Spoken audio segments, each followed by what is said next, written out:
Hijo mío, siéntate aquí, porque lo que tengo que contarte no es poca cosa. He vivido aquí mismo, en la calle del cementerio de Santa Isabel, desde que nací. Crecí viendo estas lápidas, este muro alto, y aún así nunca me fui. Pero te digo, vivir cerca de este cementerio no es fácil. Es como llevar un peso sobre los hombros, ¿sabes? Hay cosas que solo quienes viven aquí entienden. Y a veces, incluso nosotros dudamos de su realidad. Desde pequeño, lo que más me daba escalofríos no era ni siquiera ver un fantasma, sino el silencio. Pero no era un silencio cualquiera. Era un silencio que venía después de algo que solo quienes viven aquí conocen: el llanto. Cada amanecer sin falta lo oía. Empezaba suavemente.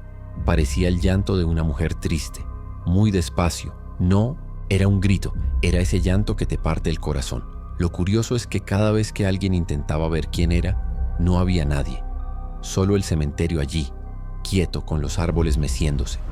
Y cuando cesó el llanto, fue cuando ocurrió lo peor. Un silencio tan intenso que ni siquiera había viento. Los grillos desaparecieron. Las ranas enmudecieron. Era como si todo contuviera la respiración. Cualquiera que haya sentido esto lo sabe. No es normal. Es un silencio que te pone los pelos de punta. Recuerdo una noche cuando tenía unos 12 años. Mi madre me mandó a buscar agua al pozo que estaba en el patio trasero justo enfrente del cementerio. La calle estaba vacía, salvo por una farola en la esquina. Y entonces empezó el llanto. En aquel entonces decían que era de una mujer que vivía en la calle de arriba, que había perdido a su marido en un accidente. Pero ese llanto no venía de su casa, no. Venía del interior del cementerio. Me quedé en el patio trasero, con el cubo en la mano, escuchando. Era tan triste, tan profundo, que parecía arrastrarte hacia el dolor. Mi padre, que era un hombre serio y devoto de la iglesia, no creía en esas cosas. Pero esa noche salió a la puerta y se quedó allí, mirando el cementerio. Mi madre lo jaló y le dijo: «Entra, hombre, deja a los muertos en paz». Entró, pero no durmió. Pasó toda la noche inquieto. Un rato después hubo una ocasión en que el llanto empezó temprano. Aún no era medianoche. Llamaron a la policía, pensando que era alguna mujer perdida. Los guardias llegaron con una linterna. Entraron al cementerio y no encontraron nada. Nada vivo, nada muerto. Solo silencio. Ese mismo silencio de siempre que hace que hasta los policías se santiguen. Y no fue solo una vez, no. Pasa todo el tiempo. Algunos dicen que es una madre que perdió a su hijo. Otros dicen que es una novia que murió en el altar. Yo mismo creo que hay algo ahí que no deberíamos tocar. Porque cada vez que alguien se involucra, algo malo sucede. Había un joven que llegó a trabajar como guardia de seguridad nocturno en el cementerio. Era nuevo aquí, no conocía las historias. Dicen que la primera noche escuchó el llanto y fue a ver qué era. Al día siguiente dejó su trabajo y se fue del pueblo. Nadie sabe qué vio, pero nunca regresó. La verdad, hijo mío, es que el cementerio de Santa Isabel no es solo un lugar de descanso. Guarda dolor, recuerdos y secretos que tal vez nunca se comprendan. Y el silencio después del llanto, eso es lo peor. Parece que hay algo ahí, esperando, observando. Así que escucha lo que te digo. Cuando oscurezca, quédate adentro. Reza. Y no mires por la ventana. Porque quien mira, a veces ve lo que no debería. Y lo que les voy a contar ahora fue una de las cosas más tristes que he presenciado. Silverio era un buen hombre, ¿saben? Trabajó como sepulturero en el cementerio de Santa Isabel desde joven. Siempre decía que allí no le tenía miedo a nada. Quien hace daño está vivo, no. Muerto, decía. Siempre con el sombrero puesto, era una de esas personas sencillas y de voz suave a las que todos respetaban. Se tomaba su trabajo en serio y cuidaba el cementerio con esmero, como si cuidara un jardín lleno de recuerdos. Pero un día cambió. Cambió de una manera que nadie puede entender hasta el día de hoy. Fue el día de los fieles difuntos. Lo recuerdo como si fuera ayer. El cementerio estuvo abarrotado todo el día. La gente iba y venía, con velas, flores, rezando.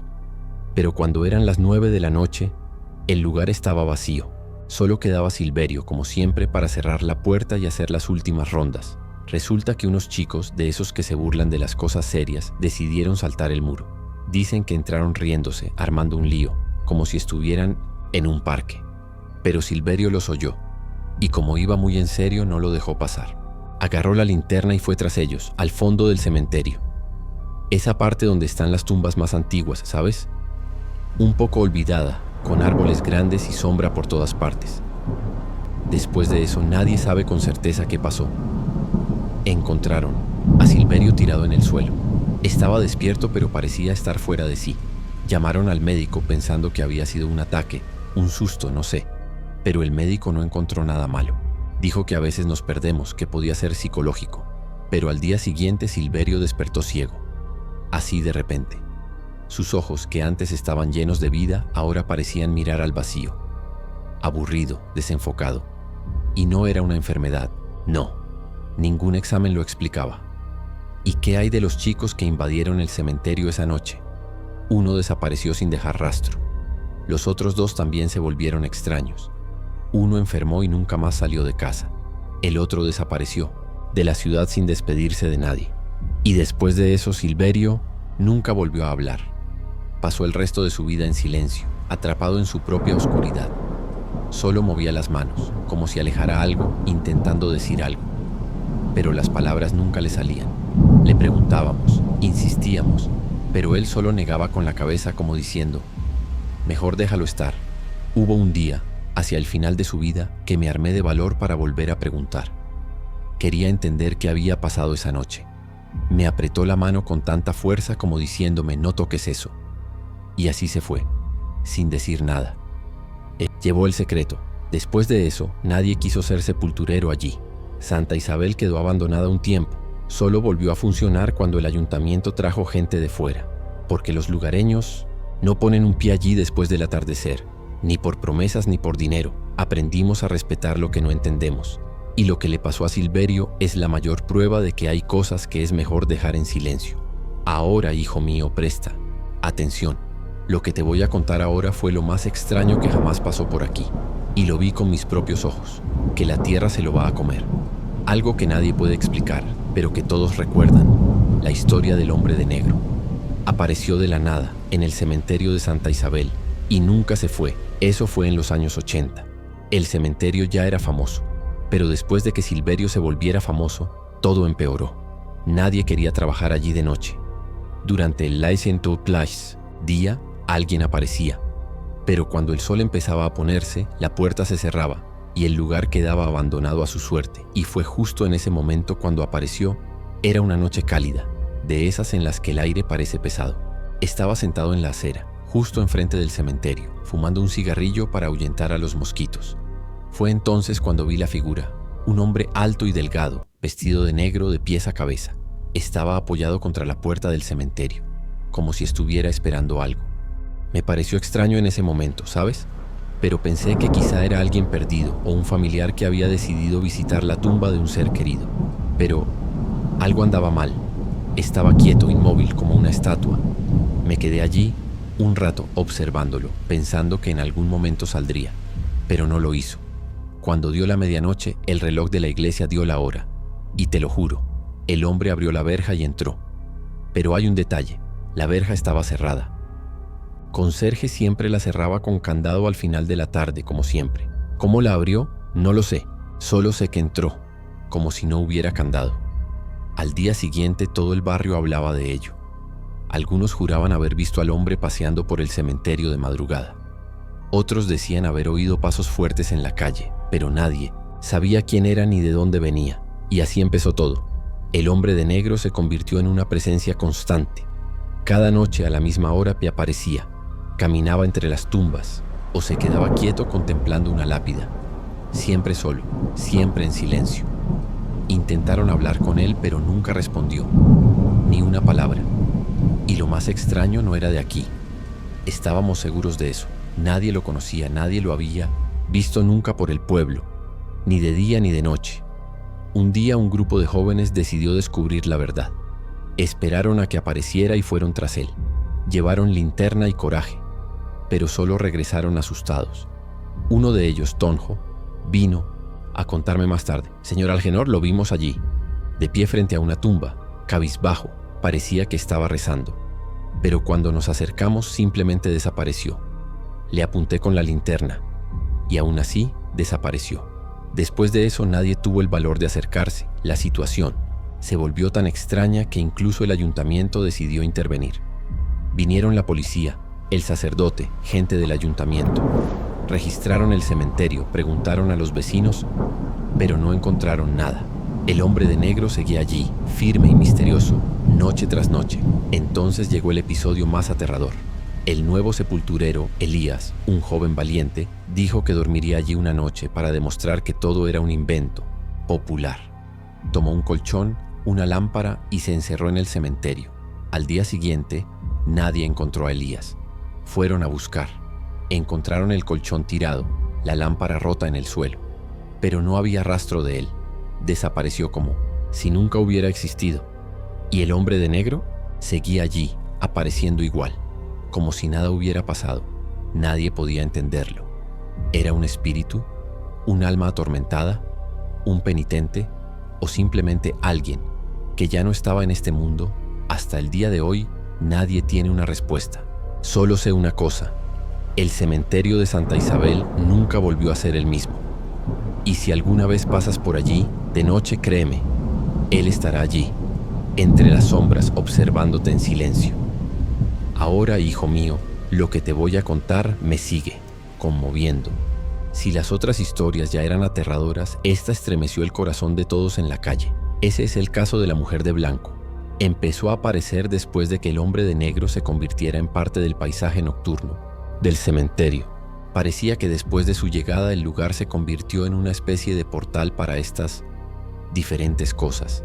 Decían que era un alma perdida, que murió sin encontrar la paz, pero nadie sabe la verdad. Lo que sé es lo que vi y lo que oí. Todo empezó una noche de invierno. Llovía tenuemente como solo en Belém se sabe. La calle estaba tranquila, como siempre después de las 10. Ya me estaba preparando para dormir cuando lo oí, un grito tan fuerte que parecía desgarrar el cielo. Pensé que era una pelea callejera, pero entonces volvió a sonar. Y esta vez estaba segura. Venía del cementerio, el grito de una mujer, desesperado, como si pidiera ayuda. Corrí al balcón para intentar ver algo, y no tardó en llegar también los vecinos. Todos tenían la misma mirada de asombro. ¿Oyen eso?, sí pregunté. Simplemente negaron con la cabeza, con los ojos abiertos de miedo. La voz, o el grito, no lo sé, continuó, pero parecía moverse, dentro del cementerio. Un momento salía de la puerta, al siguiente de entre las lápidas. Era imposible saber con exactitud de dónde venía. Llamaron a la policía. Cuando los hombres llegaron y entraron al cementerio, todo quedó en silencio. Los gritos cesaron como si nunca hubieran ocurrido. Registraron todo, e incluso iluminaron los rincones más oscuros. Nada. Se fueron, diciendo que no. Había nadie dentro, pero en cuanto se fueron, los gritos volvieron a oírse, esta vez más fuertes, más desesperados. La semana siguiente, todo empezó a parecer fantasmas. Era la noche de San Juan. La calle estaba iluminada con hogueras, sonaba música y la gente se divertía. Pero en el cementerio, la oscuridad era aún más densa. Estaba en la acera, mirando hacia allá, cuando doña Aparecida señaló: «Allá, mira allá». Entre las tumbas vimos una figura, vestida toda de blanco. Caminaba despacio con las manos cruzadas como en un velorio. Pero lo más aterrador era su rostro. Nadie podía verla. Era como si llevara un velo, o como si su propio rostro estuviera hecho de niebla. La gente estaba paralizada. Algunos comenzaron a bendecirse, otros susurraban oraciones sin poder apartar la mirada de ella. Y entonces, hijo mío, ocurrió lo peor. La mujer se detuvo justo en medio del cementerio.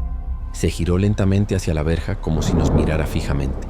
Y entonces soltó un grito, pero no era un grito cualquiera. Era agudo, triste, un lamento tan profundo que parecía contener todo el dolor del mundo. Algunos se desmayaron allí mismo. Doña Aparecida se desplomó con la mano en el pecho. Otros corrieron dentro de la casa, cerrando todo con llave. Puerta, ventana, incluso cortinas. Pero yo me quedé allí, inmóvil, como si ya no tuviera control sobre mi cuerpo. Vi a la mujer de blanco darse la vuelta de nuevo y desaparecer entre las tumbas, hasta desaparecer por completo en la oscuridad. Después de esa noche empezó a aparecer con más frecuencia, siempre a la misma hora, cerca de la medianoche. Siempre con esos gritos que te desgarraban el alma. Ya nadie se acercaba al cementerio por la noche. ni siquiera los perros. De hecho, los animales parecían sentirlo todo antes que nosotros. Empezaban a ladrar y aullar, y luego desaparecían con el rabo entre las piernas. Algunos nunca regresaban. Había un niño, Mario, que decía que todo era inventado, habladurías de gente asustada. Un día quiso demostrar que allí no había nada. Entró solo en el cementerio, riendo con una linterna en la mano. Atravesó la verja y se dirigió al centro de las lápidas. Lo observamos desde lejos, en silencio. No pasaron ni 5 minutos, y salió corriendo, blanco como una vela, con los ojos bien abiertos. No dijo ni una palabra. Tiró la linterna al suelo y se fue directo a casa. Unos días después, su madre le dijo que ya no quería salir de su habitación. No quiso hablar de lo que vio. Simplemente se quedó callado repitiendo lo mismo. Ella estaba allí. Ella estaba allí. Hasta el día de hoy nadie sabe qué ni quién era la mujer de blanco. Algunos dicen que era el espíritu de una madre que perdió a su hijo y murió de tristeza. Otros piensan que era un alma perdida, inquieta. Fuera lo que fuese, dejó huella. Después de ella, el cementerio de Santa Isabel se convirtió en un lugar prohibido. El ayuntamiento incluso colocó carteles de advertencia. Peligro, no entrar al anochecer. La policía empezó a patrullar solo para mantener alejados a los curiosos. Pero aún así, nadie se arriesgó. Yo tampoco. Yo mismo, el señor Algenor, que crecí escuchando historias sobre este cementerio, nunca me atreví a volver a ir de noche. Porque te lo diré, hijo mío, hay cosas que no podemos entender. Simplemente hay que respetarlas. Y Santa Isabel está llena de ellas. Tras la historia de la mujer de blanco, el cementerio cambió. Ya no era solo un lugar de enterramiento. Se convirtió casi en un ser vivo, lleno de misterios, de secretos que sabíamos que nunca descubriríamos, pero tranquilos. Aún no ha terminado, porque el desenlace de esta historia todavía me hace un nudo en la garganta. Los gritos continuaron durante semanas, y parecía que cada noche la mujer de blanco lloraba más fuerte, como si algo la retuviera allí. La gente de la calle ya no salía, ni siquiera de día. Los niños se enfermaron. Los perros, todos desaparecieron. El miedo era generalizado. Fue entonces cuando el padre Joaquín decidió hacer algo. Un hombre de fe, fuerte, conocido por no tenerle miedo a nada. Reunió a algunos hombres de la iglesia, trajo velas y crucifijos y dijo: hoy vamos a rezar en el cementerio. Era sábado, por la mañana. Yo estaba allí junto con los demás vecinos de la calle. Todos tenían esperanza, querían creer que todo finalmente terminaría. El padre Joaquín entró con sus asistentes, rezando en voz alta. Nos quedamos fuera de la puerta, observando con el corazón apesadumbrado. Recorrieron todo el cementerio, rociando agua bendita, rezando el rosario, pidiendo protección divina. El cielo estaba nublado. El viento soplaba lentamente, como si el tiempo mismo también estuviera esperando lo que iba a suceder. Cuando se acercaron a las tumbas más antiguas, justo donde solía aparecer la mujer de blanco, el ambiente cambió. El viento cesó. El aire se volvió pesado. Un extraño silencio se apoderó del lugar. Ni siquiera los pájaros cantaban. Nada. Fue entonces cuando sucedió. Uno de los asistentes tropezó con una piedra suelta y cayó sobre una lápida muy vieja y agrietada. Cuando intentó levantarse, la lápida se abrió, como si algo dentro la empujara para que saliera. El asistente gritó y todos retrocedieron asustados. Dentro había un ataúd viejo, casi desmoronándose. Pero lo que más me llamó la atención fue el olor. No era el típico olor a podrido. Era un olor dulce y nauseabundo, como el de una flor vieja olvidada en un cementerio. Un perfume viejo y denso que me daba náuseas solo de olerlo. El sacerdote gritó: «¡Que nadie toque nada!». Empezó a rezar más fuerte, con voz firme. Pero la tapa del ataúd, que ya estaba medio suelta, empezó a crujir. Estábamos lejos, pero podíamos ver. Algo se movía dentro. Te lo juro, hijo mío. En ese momento pensé que se iba a abrir del todo y que lo peor iba a salir. Fue entonces cuando llegó una ráfaga de viento. Fuerte, tan fuerte que apagó todas las velas, tiró a los hombres al suelo y sacudió los árboles como si fuera una tormenta. El sacerdote se levantó, clavó el crucifijo en la tierra y gritó: «En nombre de Dios, salgan de aquí». Y entonces todo se detuvo. Un silencio tan profundo se apoderó de él que incluso los gritos, esos gritos que llegaban cada noche, cesaron. Desaparecieron, como si los hubieran arrancado del aire. El sacerdote y sus ayudantes abandonaron el cementerio pálidos y silenciosos. No dijeron nada. Simplemente sellaron la lápida con cemento, allí mismo, esa misma mañana. Cuando preguntaron qué había sucedido, el sacerdote solo dijo: el espíritu ha sido liberado, pero este lugar aún guarda dolor y sufrimiento. No entren aquí después del atardecer. Nunca. Y a partir de ese día todo cambió. Nunca más se volvió a ver a la mujer de blanco. Los gritos cesaron, pero en lugar de alivio, el cementerio se volvió aún más extraño, más aterrador. Era como si su ausencia hubiera dejado un vacío, un agujero de silencio que ponía la piel de gallina con solo mirarlo. Algunos decían que ahora oían susurros, sobre todo en las noches de lluvia. Otros juraban haber visto sombras entre las lápidas, pero nadie se atrevió a entrar y confirmarlo. Nadie, hasta Vicente. Vicente era un joven de fuera, escéptico, lleno de burla. Decía que no creía en nada, que todo eran viejas leyendas populares. Quería demostrar que todo era mentira. Llevó una tienda de campaña, una linterna, comida, y entró al cementerio al anochecer diciendo que pasaría la noche allí. Esa fue la última vez que alguien vio a Vicente. A la mañana siguiente, la policía encontró la carpa hecha pedazos, la comida esparcida por el suelo y la linterna rota. Pero Vicente, ni rastro de él, desapareció, como si nunca hubiera existido. La familia buscó, hicieron carteles, llamaron al periódico, a la radio, a la televisión, nada. Vicente se convirtió en parte del misterio, y desde entonces nadie se ha atrevido a desafiar a Santa Isabel. Hoy, el cementerio sigue ahí. Las puertas están cerradas con candado. Los letreros dicen peligro, prohibido el paso de noche. Pero sé que no está vacío. No importa cuántos años pasen, Santa Isabel sigue ahí, viva, guardando sus secretos, su dolor, su presencia. Y yo, soy demasiado viejo para querer entender estas cosas. Solo sé que cuando paso por allí, incluso de lejos, todavía siento que alguien me observa. Y cada vez que oigo el viento soplar entre los árboles, recuerdo ese grito. Y así termina otro capítulo de los misterios del cementerio de Santa Isabel. Pero si crees que esta fue la historia más aterradora que hemos contado aquí, espera a escuchar lo que pasó en la siguiente historia. Algunas historias te ponen la piel de gallina, otras dejan una huella imborrable. Así que si te gusta este tipo de historia oscura, llena de misterio y suspenso, suscríbete al canal ahora y activa la campanita, porque la próxima historia te mantendrá despierto por la noche. Nos vemos allí, si te atreves.